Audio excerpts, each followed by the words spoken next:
Welcome to Shri Rajiv Gandhi IAS academy. Friends, இந்த வீடியோவில் April 5 மற்றும் 6 தேதிகளுக்கான கரண்ட் அஃபேர்ஸ் எல்லாமே பார்க்க போகிறோம். சரி, வாங்க பார்க்கலாம். ஃப்ரெண்ட்ஸ், இந்த வீடியோ நோட்ஸ் எல்லாமே கீழே பிடிஎஃபாக டிஸ்கிரிப்ஷன் கொடுத்துருக்கோம். அதெல்லாமே கிளிக் பண்ணி டவுன்லோட் பண்ணிச்சிங்க.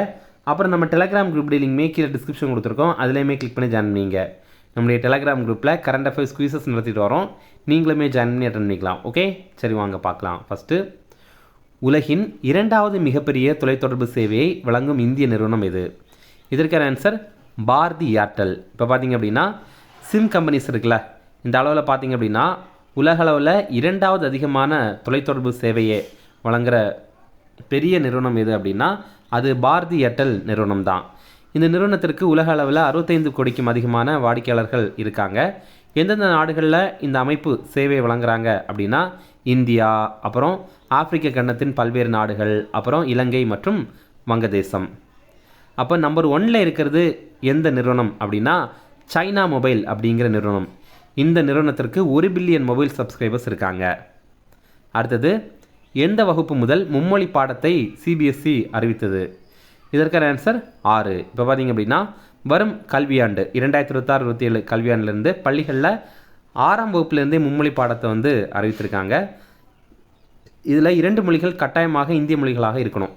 இப்போ நம்ம ஆங்கிலத்தை சூஸ் பண்ணோன்னு வச்சிங்களேன், மீதி 2 மொழிகள் கண்டிப்பாக இந்திய மொழிகளாக தான் இருக்கணும். இப்போ நீங்கள் தமிழையும் ஹிந்தியும் நீங்கள் சூஸ் பண்ணிக்கலாம், அல்லது நீங்கள் வேறு ஏதாவது 2 இந்திய மொழிகள் சூஸ் பண்ணோம், ஒரே ஒரு வெளிநாட்டு மொழிகள் மட்டும்தான் நீங்கள் சூஸ் பண்ணணும். அந்த மாதிரி வச்சுருக்காங்க. இதை தெரிவித்த அமைப்பு எது அப்படின்னா மத்திய இடைநிலை கல்வி வாரியம், அதாவது central board of secondary education அப்படிங்கிற அமைப்பு. அதே மாதிரி 9ஆம் வகுப்பு கணிதம் மற்றும் அறிவியல் இந்த பாடங்களில் 2 நிலைகள் அறிமுகம் செய்யப்படும் அப்படின்னு சொல்லியிருக்காங்க. ஒன்று சாதாரண நிலை, இன்னொன்று மேம்பட்ட நிலை அப்படிங்கிறது.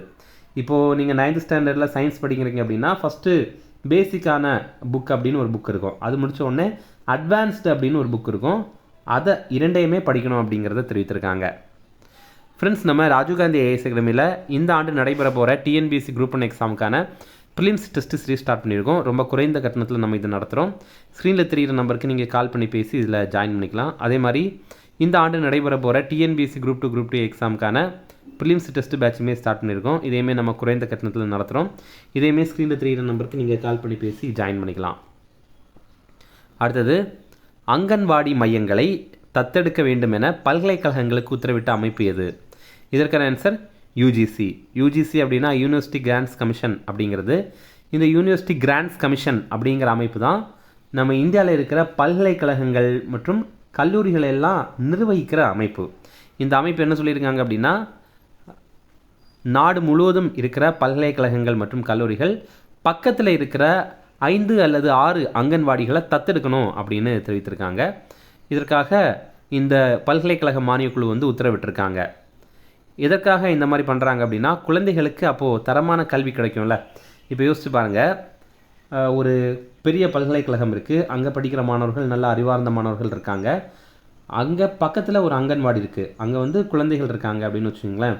அந்த கல்லூரியில் இருக்க மாணவர்கள் அல்லது அந்த பல்கலைக்கழகத்தில் இருக்கிற மாணவர்கள் அந்த அங்கன்வாடிக்கு போய் அங்கே இருக்கிற குழந்தைகளுக்கு பாடம் சொல்லிக் கொடுக்குறாங்க, டியூஷன் எடுக்கிறாங்க, அந்த மாதிரி ஏதாவது செயல்பாடுகள் பண்ணுறாங்க அப்படின்னா அது அந்த குழந்தைகளுக்கு ரொம்ப முக்கியமான ஒரு முன்னேற்றமாக இருக்கும். அப்போ இதோடைய நோக்கம் என்ன அப்படின்னா 3லிருந்து 6 வயதுக்குட்பட்ட குழந்தைகளுக்கான ஆரம்ப கல்வியை மேம்படுத்தணும் அப்படிங்கிறது தான். அடுத்தது, சக்ஷம் ஆப், சிவிஜில் ஆப் மற்றும் இசிஐ நெட் ஆப் ஆகியவை எது தொடர்பானது? இதற்கான ஆன்சர் தேர்தல். இப்போ பார்த்திங்க அப்படின்னா தேர்தல் நமக்கு நடைபெற போகுது. அப்போ இது தொடர்பான சில செயலிகள் நம்ம தெரிஞ்சுக்கணும், ஏன்னா எக்ஸாமில் கேட்குறதுக்கு வாய்ப்பு இருக்குது. ஃபஸ்ட்டு பார்த்திங்கன்னா ஓட்டர் ஹெல்ப்லைன் அப்படிங்கிற ஆப். இது பார்த்திங்கன்னா புதிய வாக்காளர் பதிவு, அப்புறம் வாக்காளர் பெயர் தேடல், அப்புறம் வாக்காளருக்கான சேவைகள் இதெல்லாம் இதன் மூலமாக வழங்க முடியும்.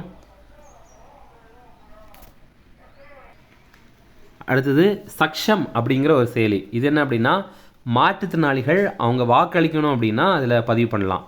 இதில் மாற்றுத்திறனாளிகளுடைய வாக்குகளை பதிவு பண்ண முடியாது, ஆனால் நான் வாக்களிக்கணும் அப்படிங்கிறத மாற்றுத்திறனாளிகள் பதிவு பண்ணலாம். அடுத்தது கேஒய்சி ஆப். பொதுவாக கேஒய்சி அப்படிங்கிறது வங்கிகளில் சொல்லுவாங்க. அப்போ வங்கிகளில் பொறுத்த வரைக்கும் கேஒய்சி அப்படிங்கிறது நோ யுவர் கஸ்டமர் அப்படிங்கிறது. ஆனால் இங்கே பார்த்தீங்கன்னா கேஒய்சி அப்படிங்கிறது நோ யுவர் கேண்டிடேட், அதாவது நம்ம தேர்தலில் போட்டியிடுற வாக்காளர்கள் போட்டியிடுற அந்த கேண்டிடேட்ஸ் இருக்காங்கல்ல அவங்களுடைய தகவல்கள் வந்து நம்ம தெரிஞ்சுக்கலாம்.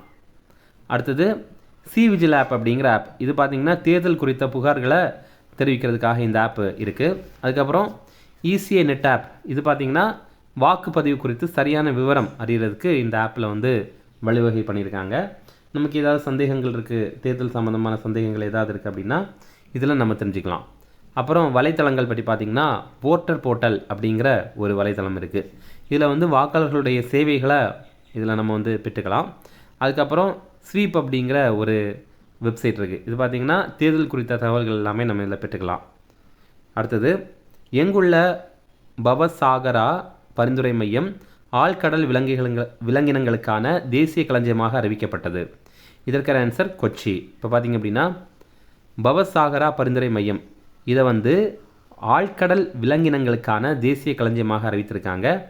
இந்த அங்கீகாரம் வழங்குகிற அமைப்பு மத்திய சுற்றுச்சூழல் வனம் மற்றும் கால்நிலை மாற்றத்துறை அமைச்சகம் தான் இந்த அங்கீகாரம் வழங்கியிருக்காங்க. இந்த பவசாகரா பரிந்துரை மையம் எங்கே இருக்குது அப்படின்னா கேரளாவில் கொச்சியில் கடல்சார் வாழ்வாதார வளங்கள் மற்றும் சூழலியல் மையத்தில் தான் இருக்குது.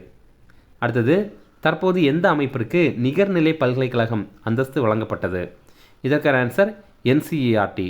என்சிஇஆர்டி இதோடைய விரிவாக்கம் என்ன அப்படின்னா the national council for educational research and training அப்படிங்கிறது தான்.